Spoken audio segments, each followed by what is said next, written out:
In my previous video, I talked about the landings at Arroyo and the Battle of Guayama. Today, I'll be talking about the fourth front of the war and the only successful offensive by Spanish forces in the Puerto Rico campaign at Fajardo. Fajardo had been an important town because it is located at the northeastern tip of the island, where the Atlantic meets the Caribbean. The town was attacked by Americans one time before the Spanish-American War in what is known as the Fajardo Affair of 1824. From 1823 to 1825, the United States Navy was assisting the Spanish Navy in hunting pirates, including the famed Captain Roberto Cofresi. Some pirates had escaped on land in Puerto Rico, and an officer under the command of American Commodore David Porter landed illegally in Fajardo and was arrested. Porter, furious at the injustice of the situation, ordered 200 men to land and forced the Spanish authorities to release the officer.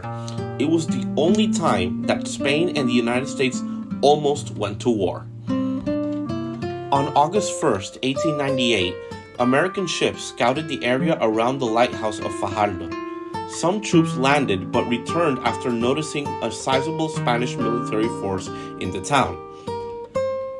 On August 2nd, 28 Marines landed near the lighthouse and captured it after seeing no Spanish military presence there, and the workers were to continue as if nothing happened. The lighthouse had been out of service since the beginning of the war, but its location was important for both sides.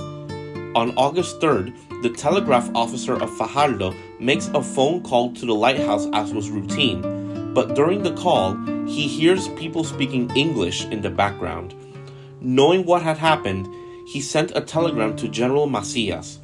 The governor ordered all forces in Fajardo, including the mayor and the telegraph officer, to destroy the telegraph and to retreat to Luquillo until he can get reinforcements to repel any American attack.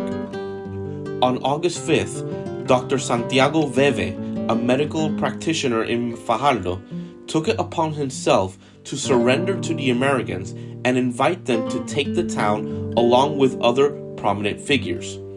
An additional 14 Marines land in Fajardo and take control of the customs house and the city hall, where they raise flags on both structures.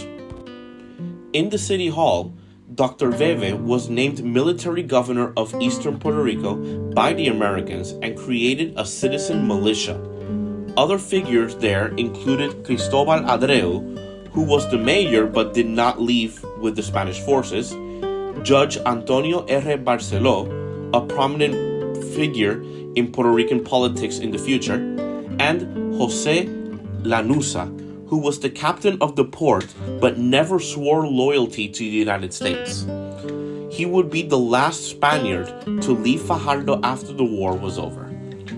Rumors had also spread that the Spanish commander in Humacao, Colonel Francisco Sanchez Avellanes, was preparing to attack Fajardo from the south and retake the town. The plan was halted by Spanish higher-ups, for another attack was being planned already.